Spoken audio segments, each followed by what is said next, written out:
Howdy folks, welcome back to the channel. Today we'll be doing another episode of World in Flames Collector's Edition, Days of Decision 3, Combined Game Playthrough number 2. I think for the first thing that we will do is I want to quickly go over U.S. entry. Like I said at the end of the last video, that the U.S. entry has been increasing, and it has. Here are the current numbers. We have Germany at a U.S. entry of 46.5, the Italians at a U.S. entry of 3, and the Japanese at a U.S. entry of 25.5. If we compare that to the last turn, that's the numbers at the bottom. That's these three. We see that Germany had a U.S. entry of 42, the Italians a -1, and the Japanese 16.5. So all U.S. entry did increase, and in fact the Japanese U.S. entry increased substantially. And that has a lot to do with the roles on the U.S., the War Democrat table, as well as the political actions that the fascists have been undertaking. This is, the Germans have reached the point where the Americans can actually do something, can play option. But for this turn, the Americans won't be able to do that, and I will explain later.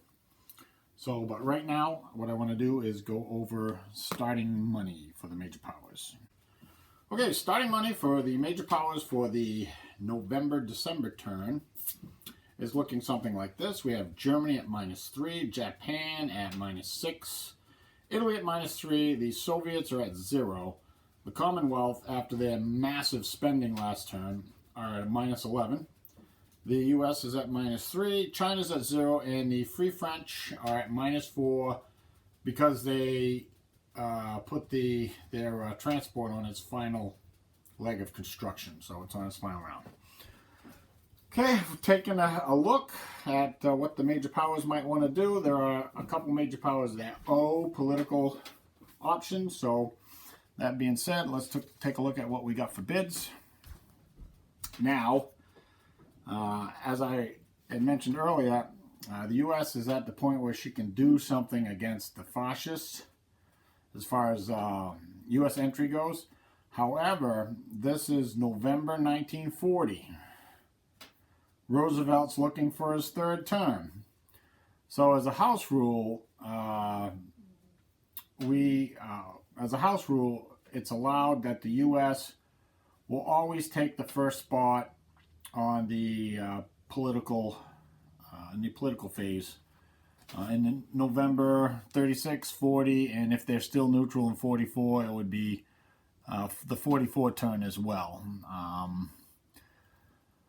Usually it's just 36 and 40. So that being said, the U.S. automatically bids 1 point higher than the next highest bidding major power, which would be Germany. Now Germany's bidding, that's 4.5, but it rounds to 5. So yeah, actually I got that wrong. All right, so the U.S. is actually going to be bidding 2, so they get 6. Because Germany is bidding 1, but they're getting 8 points for not getting a political option last turn. So that gives them a total of 9, and they're going for 2 options, so divide by that, 4.5, which rounds to 5. So the U.S., due to the political effectiveness track, needs to be number 1. They'll have to bid 2, not 1. Japan's also bidding 1, and Italy is also bidding 1, and they're going for 2 options as well. So let's take a look at how this is going to pan out on the initiative position track. All right, so we have the U.S. bidding 2. They get +4. That's 6. That'll put them in 1. We have Germany bidding 1. They're getting 8 for not getting a political option last turn from their political effectiveness, which is 8.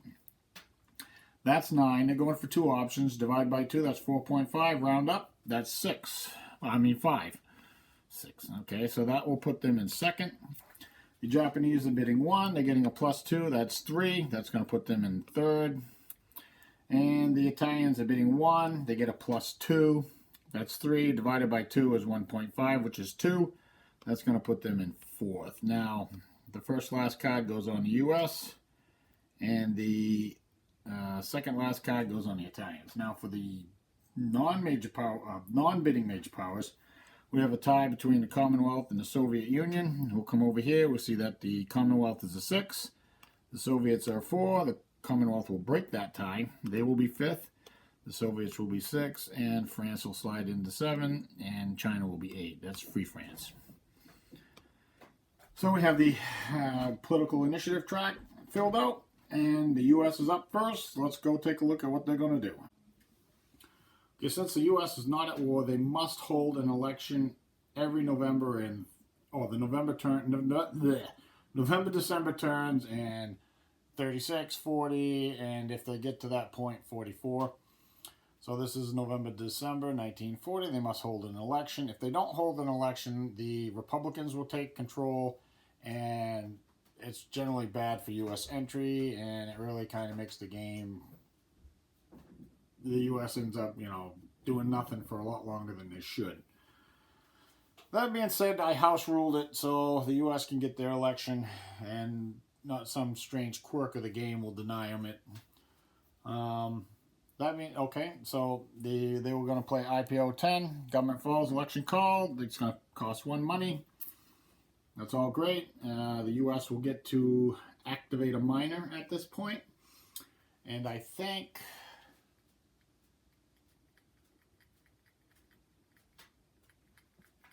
they're going to activate Argentina. I think they can drive Argentina out of the fascist ideology. So let's go take a look at that. Okay, here's Argentina. We got a big old -8 for Japan in there. So let's go take a look.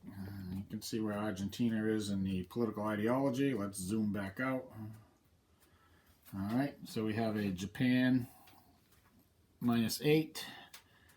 We have a US 1. We have an Italian 2. And we have a German 2. Well, the US 1's going to do nothing, so we'll just get rid of that. Now, let's see. Moving towards union ideology. Away from every major, okay, moving. Leaving hex occupied, not crossing a boundary. Okay, so it's basically going to be 2 per hex from what I can see. We're going to activate the Japanese one first. So this is going to be 2 for this hex because it's going to drive it straight away from Japan. So it's going to be 2 for this hex, 3 more for this hex, and then another 2 for this hex. That's a total of 7. And the additional point will be just gone. Now we'll activate the German.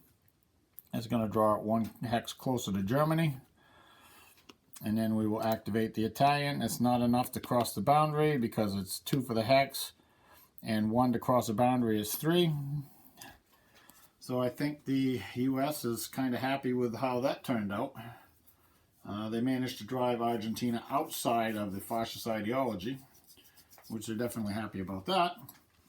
Now, we don't roll to end the political phase because there is a +1 to the die, and you can't get a 1 when you have a +1 to the die. So we will turn here, and we will move the marker down to Germany and see what Germany wants to do. Okay, Germany owes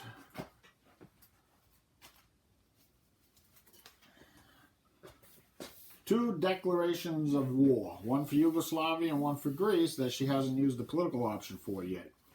So for her first option, she's going to use German option number 4. It's war. Now you can use this option to declare war on any number of major powers in the same turn, or major or minor powers in the same turn. So Germany's going to burn both of these with one option and take care of that. Okay, so now you don't get to activate a minor. All Germany has to do is roll a die to see if she ends the political phase. This will be a 1. No, 4 doesn't cut it. So now for her second option, let me dig it out. Germany is going to play her option 0D, which is build a factory or a synth In this case, she's actually going to build a factory. It costs 6 build points and takes 4 turns. 4 turns because, as you see here, I've noted that this is the war cost. Over here is the peace cost, so you can build a factory while you're at peace. It costs 12 build points and 6 turns to take. That it takes to build it. Germany won't be activating a miner with this because it's a 0 option. So all we will do is roll a die to see if Germany ends the political phase. There has been 2 previous options played. A 6. I rolled a 6. 6 doesn't do it. So we will move on to Japan and see what Japan wants to do. Japan is another one of the major powers that owes political options, and Japan owes minor joins in, which is this option right here. All these effects and costs have already been paid. They're paid at the time the option is chosen reactively. So all Japan has to do is activate a miner at this point, and I think because she's really not happy with what happened with Argentina, I think she's going to do a little tit for tat, and she's going to activate Brazil. Now let's go over here to the status display. And we'll grab the markers. Or maybe not. Oh, I didn't see that. Okay, no. Alright, well, yeah. We gotta think of something else here. Okay, I hadn't updated the markers in Brazil. There was a stack of 2s there. So I thought that Brazil had just had a -2 Japan, but it's not. It's actually -4. So that being known, the Japanese would probably have chosen something else. Because if they activate that the way it is right now, that will drive Brazil into the Democrat ideology. And I don't really want that to happen. So I think what they're going to do is they're going to activate Saudi Arabia. Now there's no Japanese markers in there, but Japan can control Saudi Arabia, so it's because she can control Saudi Arabia, she can actually activate it. So what we have here is we don't have much. We got 2 Italian and a 1 US. -1 US, not going to do anything. But the 2 Italian is going to drag Saudi Arabia over this way. So we're going to move Saudi Arabia, if we can get the marker, 1 hex this way. So we pull Saudi Arabia away from the Democrat ideology, and though it's not exactly what she had envisioned, but it's good enough as far as Japan is concerned. Oh, excuse me. All right. So the last thing we do during Japan's political phase is roll a die to see if Japan ends the political phase. That might be it. So let's see. We got 1, 2, 3 previous political options played, which is a -3. However, there is a +1 to the die because 4 more major powers are at war. So that ends up being a 2. So that does not end the political phase. We will move on to Italy. Let's go see what the Italians want to do. Okay, Japan simply owes a DoW. That was a declaration of war on the Commonwealth. I already showed you that with the Germans. It's just the same thing. It's already been paid for. All the minor effects and U.S. entry have already been put in. Since Italy will not get to activate a minor, so the only thing for her to do is roll to end the political phase and see if she screws herself out of her second political option. That'd be about right. Well, no, she will get her second political option. And her second political option is going to be the same one that Japan. It was when Italy aligned minor joins in for Hungary. So that will be her second political option, and she will get to activate a minor with this one. And that actually is all the political options that were owed. They are all now been paid for as far as choosing those option goes. So we'll take a look at this, see what Italy might want to activate for a minor, and we'll go from there. Okay, Italy's decided we just got to do something about Bulgaria. So she's going to activate Bulgaria. I'm going to grab the markers. I'm going to head over to the status display. And as you can see on the status display, Bulgaria is way down there next to the communist ideology right here. Neither Germany nor Italy really likes that too much. So what we got is we got a -2 Italian. We got 6 Soviet. And we got 3, 4, 5, 6 German. They're all in separate chits here, but you get the point. All right.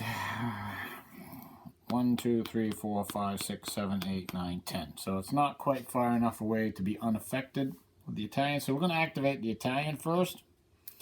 And that's just going to drive the marker 1 hex this way. Now, I think we need to do the German first, because if we activated the Soviets, it would go 3, 6. And that would be probably pretty bad as far as the Germans and Italians are concerned. So we got 6 points with the Germans.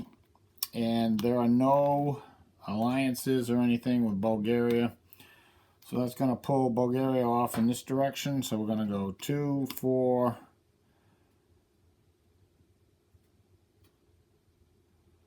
6. That's 6. I think that's probably, then we got to do the 6 Soviet. This is probably not going to be what they were hoping for. That's 2, and then it's 2 for this hex, and 1 to cross the boundary is 3 more. So not exactly what the fascists were hoping for, but Bulgaria actually does end up within the communist ideology.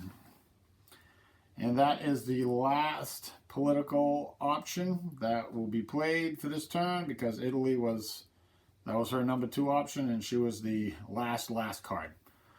So at this point, I think we're going to roll for initiative, and I think we will roll for weather. I'll go over and check that out. Okay, just wanted to point out one thing real quick. Last turn, we saw that the communist marker was actually over here.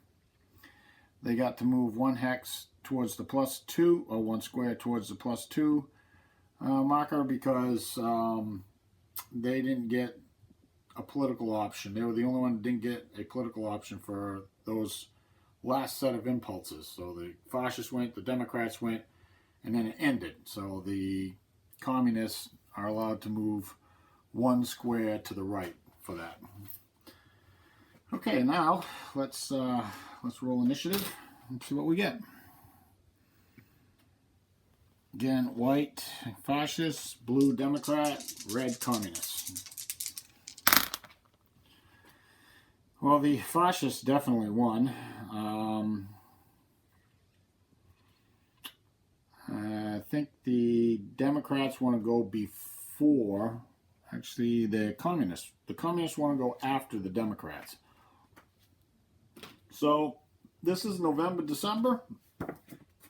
Looking at the weather chart, yeah, probably not really going to be spectacularly great weather. I mean, it could be good weather, but it's probably not going to be. So, that being said, I think the fascists would prefer to go last. So, the Democrats will go first, the communists will go second, and the fascists will go last. So, communists, Democrat, oops, fascists. All right. Let's see what we get for a weather roll. There's no modifiers to the weather die for this. Actually, all right, let's see what we get. Okay, a 4. Actually, that's not too bad. Well, actually, it is bad. Well, it's not that great. So a 4 on the November-December turn. This is a November-December turn, and a 4 is right here.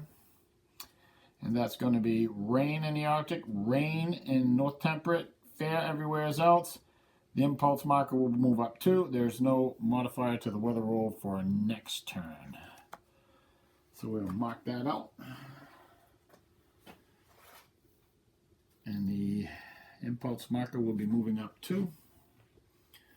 All that generally means is that the turn has a tendency to end faster. All right, let's go take a look at reinforcements. There's actually quite a pile of them. All right, here we are. I actually organized these a little bit before I started, so it wasn't such a giant pile. Let's see. So these ships right here are all going in the construction pool. So we got a heavy cruiser for the Germans, the von Mackensen, and we have the Queen's transport for the Commonwealth, and a pretty good transport for the Americans, all going in the construction pool. That's bad. We have an Italian infantry corps. We have 2 infantry armies for China, 1 communist, 1 nationalist. They're both the same. They're 5.3s. They're pretty good units.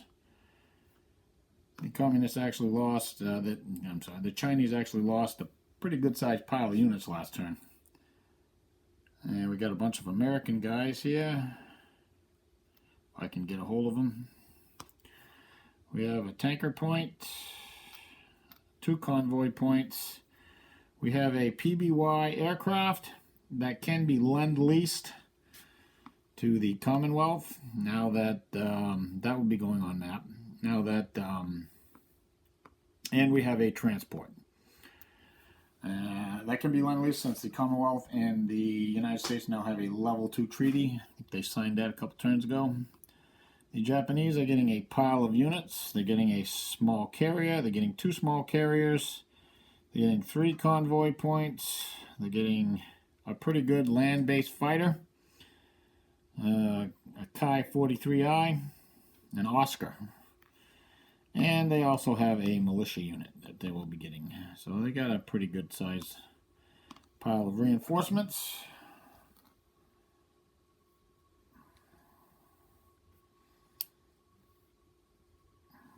There we go. Oh, I'm sorry. They got another couple ships right here. A couple of really good cruisers. Heavy cruisers. Those are really good heavy cruisers. Okay, for the communists, we have 2 convoy points.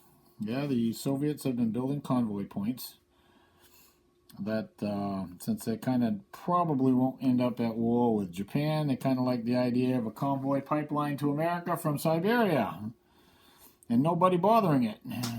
Okay, so we have a mechanized army, an artillery division, a garrison army, and a infantry army for the Soviets. So you can see the Soviets are building up.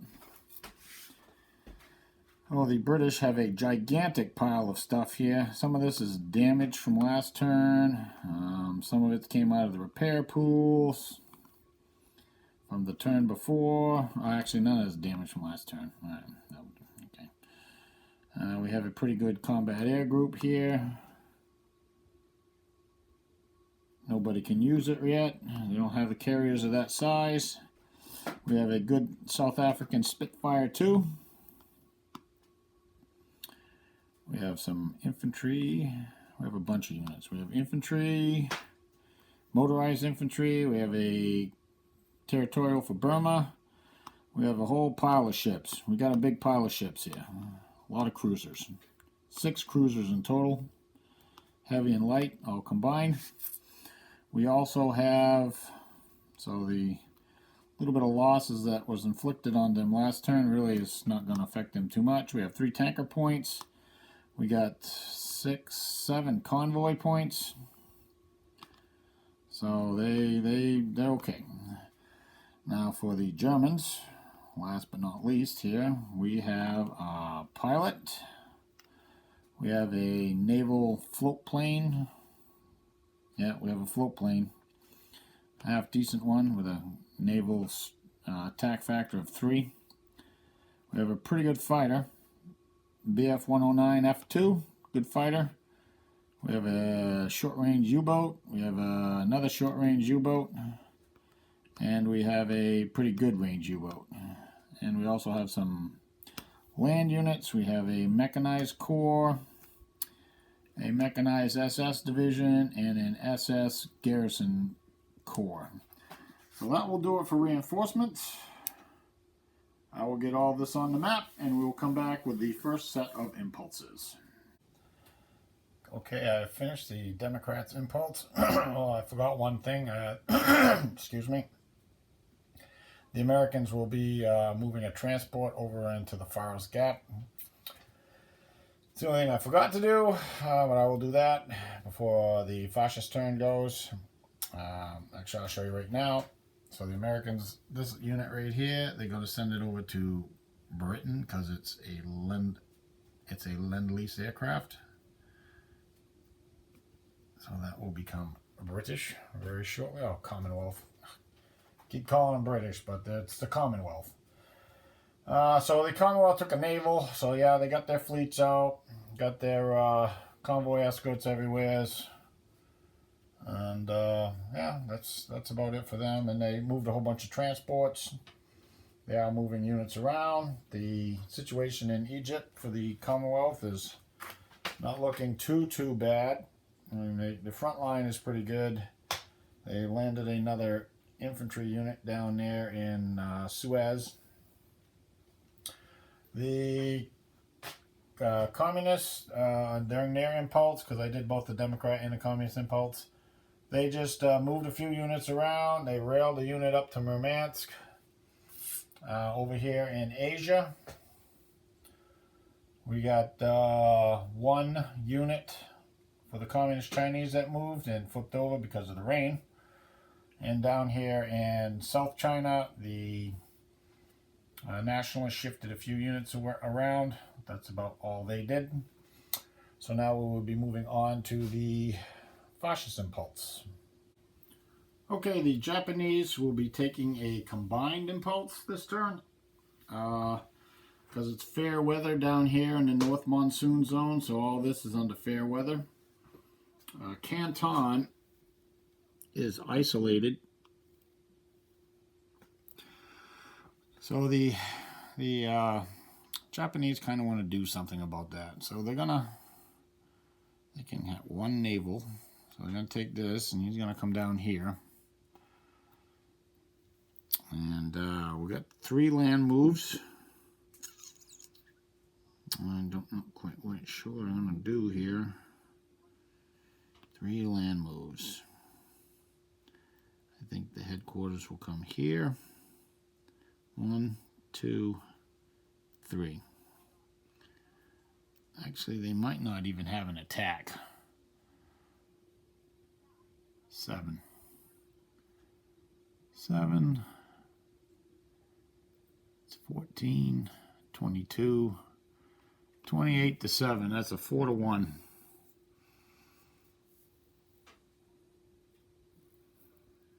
All right. Before we do that, I think the Japanese, 1, 2, 3, will want to do a couple ground strikes. Now, that's out of range of their fighter. He's 3 hexes. He actually can only intercept. His range is 6, but it's 2 per hex, so he can only intercept to here. So, but we will attempt this ground strike and see how that goes. Go over to Mongolia. I'm not going to bother with the fleet units. Just going to do 2 infantry that are here. Actually, I will do the fleet units too, because if they get flipped over and Canton falls, then it's possible that they could get captured. So we got 1 convoy point and 3 cruisers. So this is a ground strike. We're going to go with the land units. Should show you. There we go. We're going to go with the land units first. So the red die will be a 2 and the green die will be a 1. We'll go from right to left. So the 4-2 first. Okay, that's a double hit. So it's flipped over twice. No, just kidding. All right, and the 3-1. There's nothing on him. Now we got 1, 2, 3 surface ships. We'll roll them in order. 1, that one's flipped. 2, that one's flipped. 3, that one is not flipped. And finally the convoy point. The convoy point has got 2 1s, so what I'll do is I'll put a used marker on that to let us know that the convoy point has been aborted. Yes, so it is possible that if Canton falls, that these aborted units will actually get captured. The non-aborted one will get scuttled regardless. So now Japan, these guys got to fly home. Japan has a total of a 4-1. Show you, Canton. Gotta remember to bring the camera back. Got a 4-1 here. We got +1 for the flipped over unit. The naval units don't count for pluses. And we will also use HQ effects. That will give Japan a 4-1 on the assault table with a +2. Hopefully I have something here that can... I don't even think I have any militia. 4-1 +2. All right. Assault 4-1. Well, can't be too bad. All right, let's go up to Mongolia and see what we get for a die roll. 4-1 +2.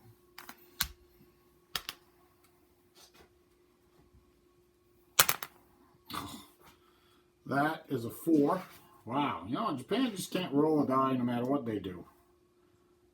Okay, that's not as bad as I thought.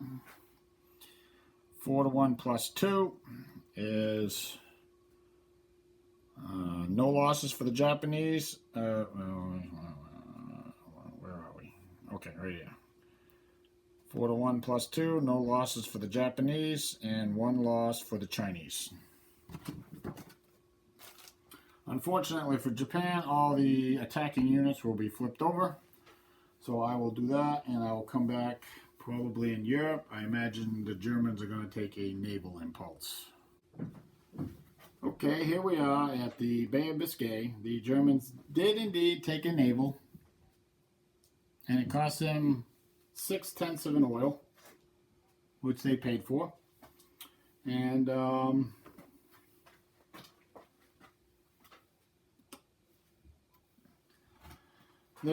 they got their U-boats up in the Faroes Gap, but they are trying to sneak the surface fleet through the Bay of Biscay without the Commonwealth noticing. Probably not going to happen. But so what we got to do is we have to roll search dice to see if the Commonwealth finds the German fleet. If that happens, then the Germans have to decide whether or not they're going to fight here. So we roll dice. Yeah, they definitely found them. They definitely found the Germans. So now the Germans need to decide if they're going to fight here or not. And I think they're going to. There's not going to be a lot of surprise points. But the Germans will have everything. I have to look that up. Okay, so in order for a naval combat to occur, your search roll must be equal to or less than the numbered box that you have committed naval units in. Now, the Commonwealth has committed naval units in the 3 and the 4 box. Their search roll was a 1. Also, those search numbers, you add 1 to each of these boxes for the range, so that's actually a 4 and a 5. So none of the committed units the Commonwealth has will participate in the combat. The same thing with the fascists. The search number for the fascists is 0. They have a roll of 2. The 0 becomes a 1.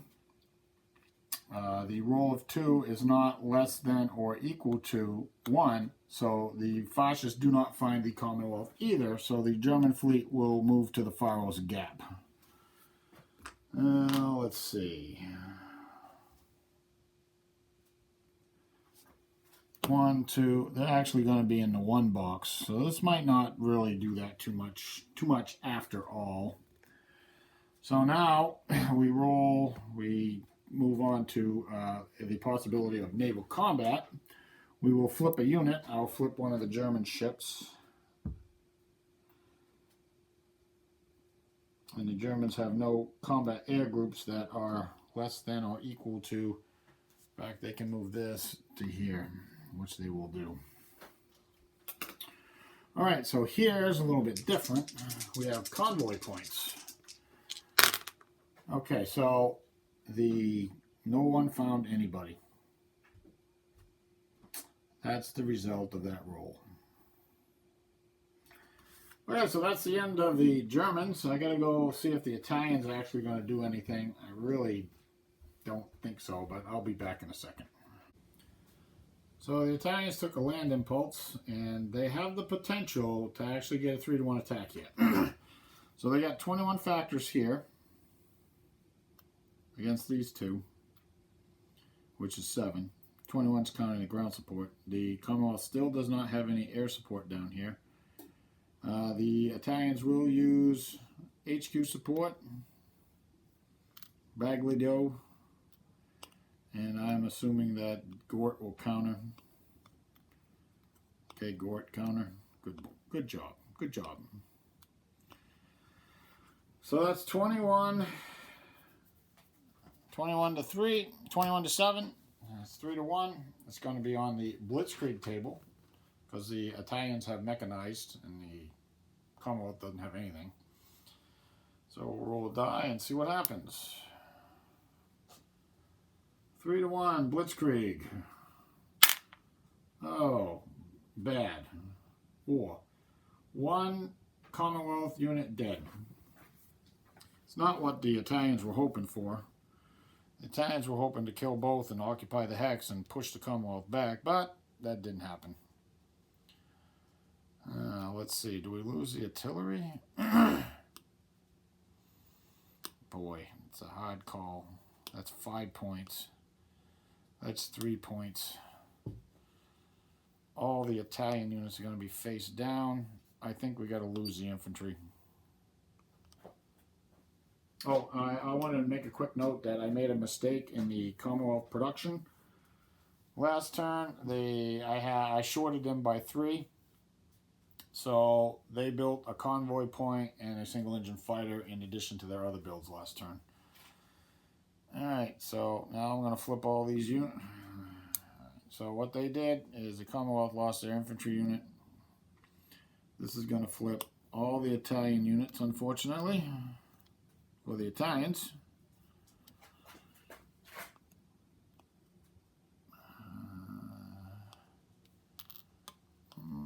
Well,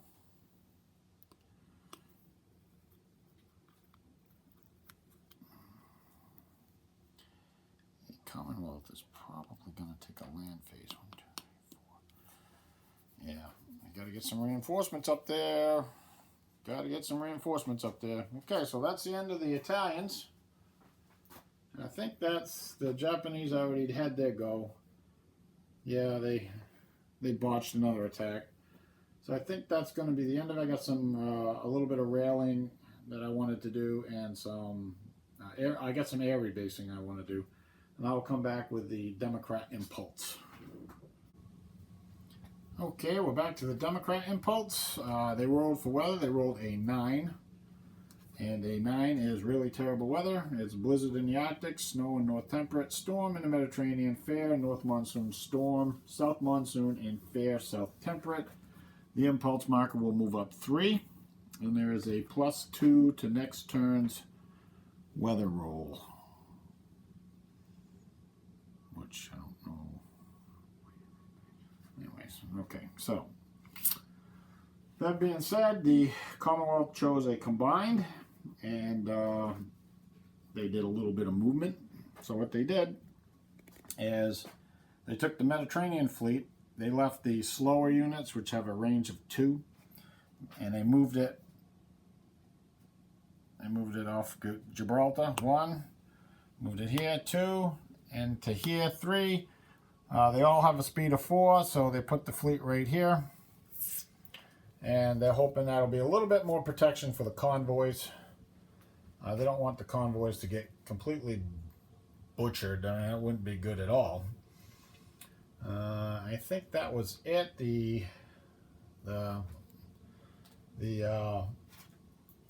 Chinese didn't do anything. Most of the Japanese units are face down, so they're okay. Down here, because it's storm. Is it storm in the Mediterranean? Yes, it's storm in the Mediterranean. So what that means is instead of storm and desert hexes, it's considered rain. So that slowed the movement of the Italian unit, the Commonwealth unit. And I think they get 3 land moves, so they'll move them 2 there. And that was about it. So we'll move on to the communists. I don't think they're going to do anything. They might shuffle a few units around in Russia proper. But the communist Chinese are good. They consider that where they are good right now, especially because it's snow. So they don't really fear any attacks whatsoever. So I will probably move through and come back with the fascist impulse. Okay, the Germans are going to try again. They'll flip another unit within the German fleet. And we'll do a search roll.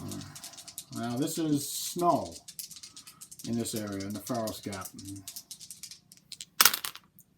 I think possibly the British might have found the Germans.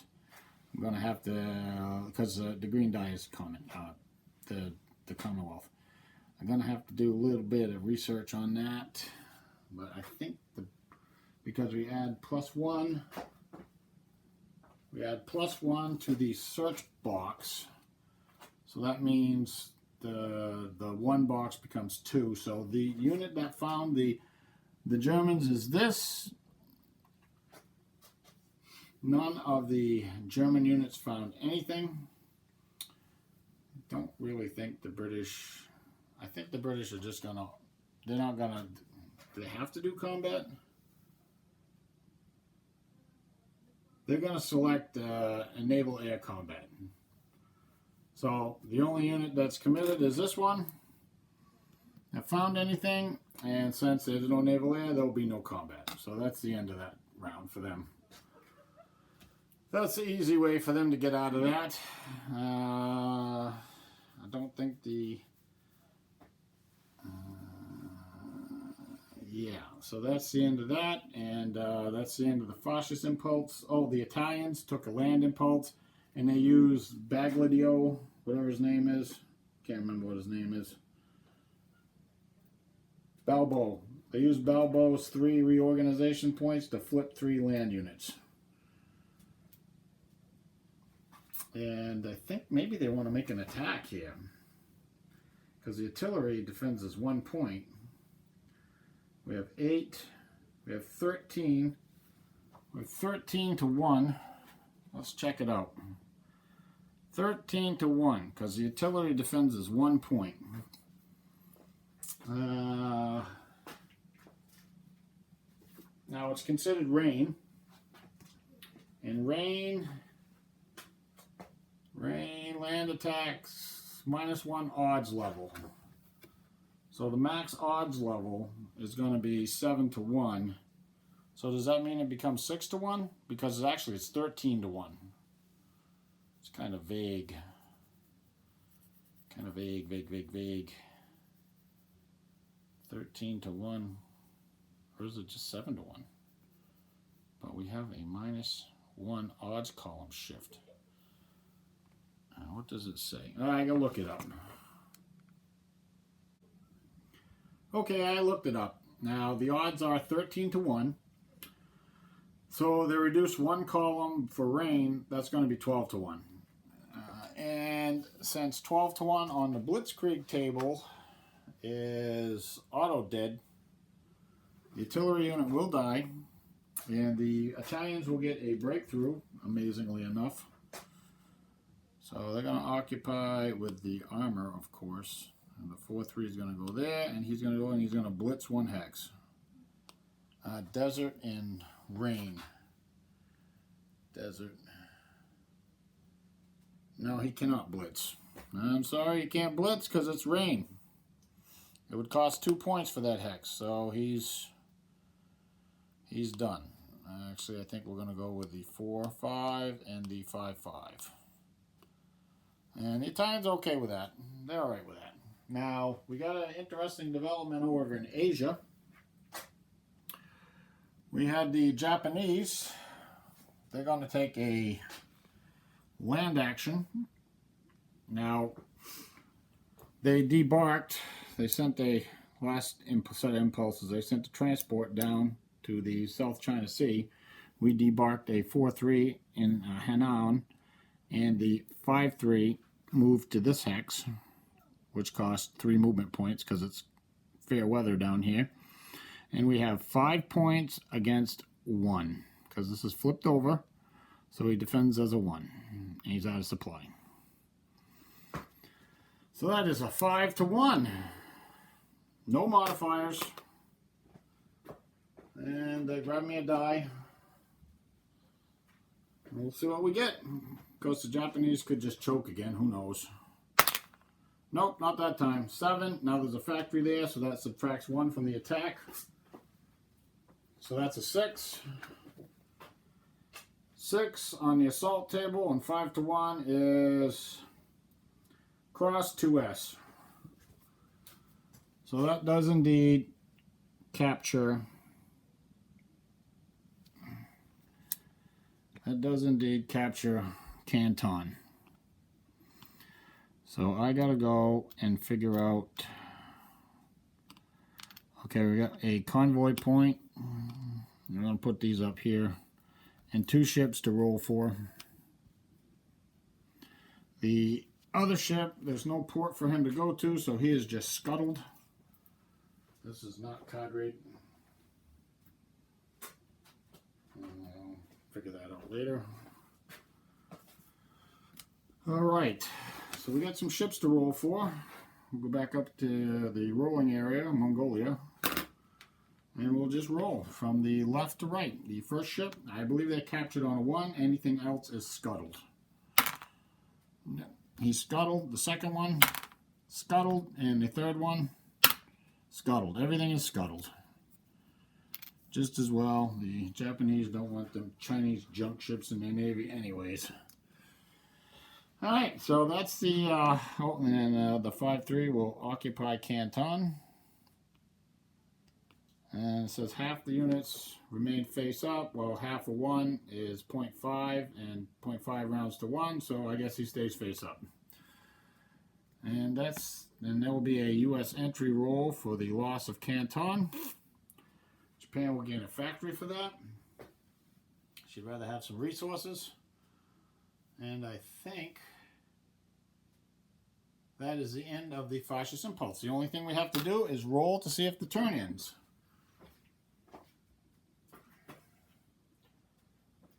And the die roll will be a 2. 3 doesn't do it, so we will move on to the Democrats. And they will get to roll for weather again. We'll go over here, see this. There's a +2 to the weather die roll. Let's go. We are on the 16th impulse. Well, the 16th box on the impulse track.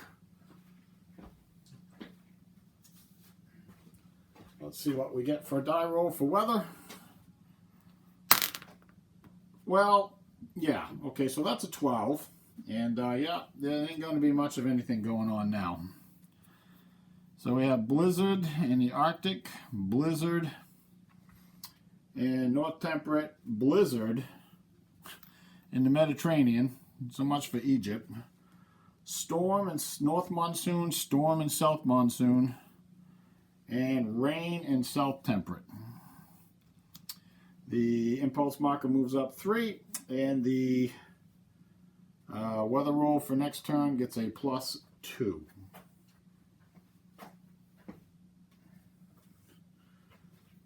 I'll put that right there. That's really horrendous weather. But I don't really see. Yeah, they got to do something. The Commonwealth is going to take a land impulse. They got to do something down in Egypt, and I think that's probably going to be it. Yeah, I think that's probably going to be it for them. The Chinese, there's really nothing they can do at this point, so they're not going to do anything. The U.S. is good. The Free French can't do anything much till they get their transport. So I think I'll just run through here and see where we end up. Well, we're back in the Forest Gap, and you can see the search rolls for the Germans and the Commonwealth, and basically nobody found anybody. Yeah, so that's about the end of that. There's nothing for the Italians and the Japanese to do, so I think I'm just going to run through the turn. If I get back to the fascists again, blizzard, blizzard, blizzard, you know, it's one of those things. So if we get back to the fascists again, the Germans will try again in the Forest Gap, but it's probably not looking too good at this point. So I'll just start running through the turn. Okay, the turn ended on the 25th impulse, which was the Democrat impulse. So normally that would either move the Democrat marker down 1 or the fascist and communist markers up 1, but they're already either up at the max either way, so nobody's going to move anything. So we're going to start out with grab my pencil. Alright, we're going to start out with the partisan roll. Let's get some partisan rolls here. Let's see. Alright, well, I'm going to put the chart down here so you can check it out.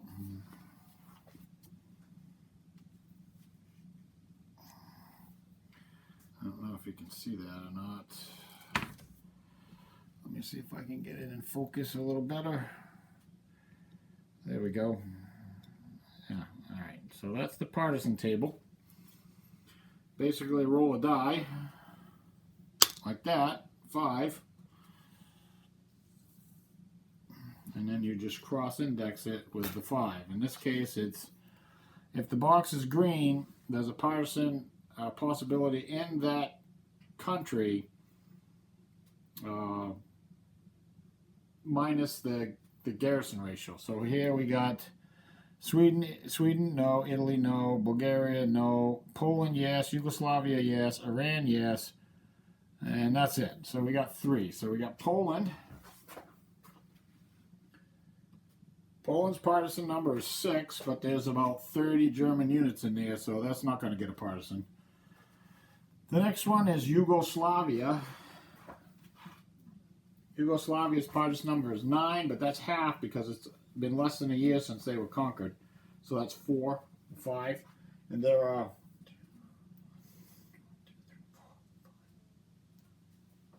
6 units inside of Yugoslavia. So that will be no partisan there. And the last one is Iran.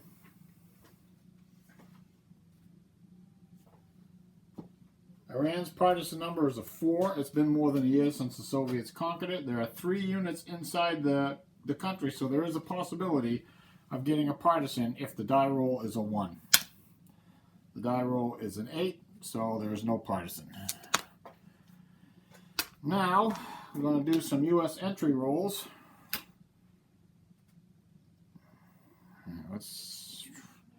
I don't don't know if you can actually see this table. This is kind of way down on the end of the board. There it is. So this is the war with the Democrat table. So I'll roll for Japan first. So you roll a die. Now you modify this by the number of years that Japan has been at war with a Democrat, which is 3. You subtract 1 for J6, so that's a 2. There are also 2 other major powers at war with Democrats, so that adds 2, so that's a +4. So that's a 12. That's going to give Japan a U.S. entry of +4. So you can see how U.S. entry kind of starts to accelerate the longer the game goes on. So then you got to roll for Italy. Yeah, that's a 6. It's Italy's first year of war, so there's no plus for that. However, Germany and Japan are at war with Democrats, so that's a +2. It becomes an 8. Italy gets a +2. And the final one is Germany. Germany rolls a 2. Let's see, 39, 40. So it's been 1 year at war. So that's a +1. And Japan and Italy are at war. So that's another +2. So that's a +3. That becomes a 5. And a 5 is 0. So Germany gets no U.S. entry. Which I'm sure the Germans are happy about that. But the Japanese are not too happy about a +4. Oh, and we also have, for Japan, we have to roll for Canton, which was a city that was taking. And this is just a straight up roll. That's a 6. That's a +1.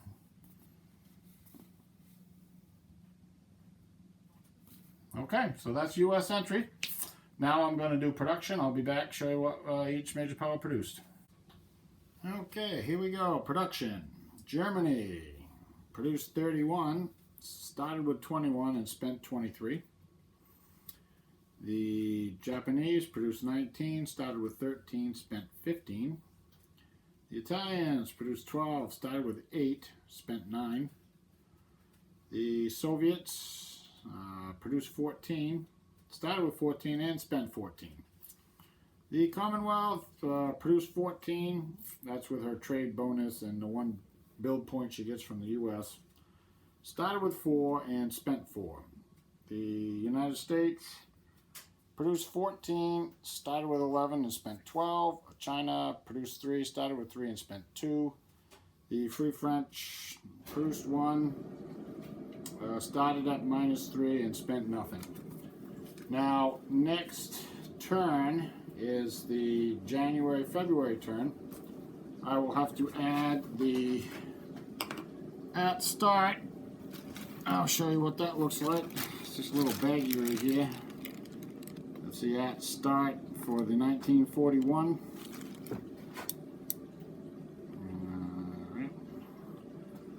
Something like that. So we're going to put all these counters into the cups for 1941. And we also have the Soviet Union, the Commonwealth, China, Free France, and the United States can all gear up in 1941. So we could probably expect a few gear ups next turn, to say the least. That did curb spending slightly from some of the major powers, so they don't go too far in debt. But yeah, so that'll wrap up this turn. And thanks for watching, subscribe, and liking. I appreciate all that, and I will see you all soon.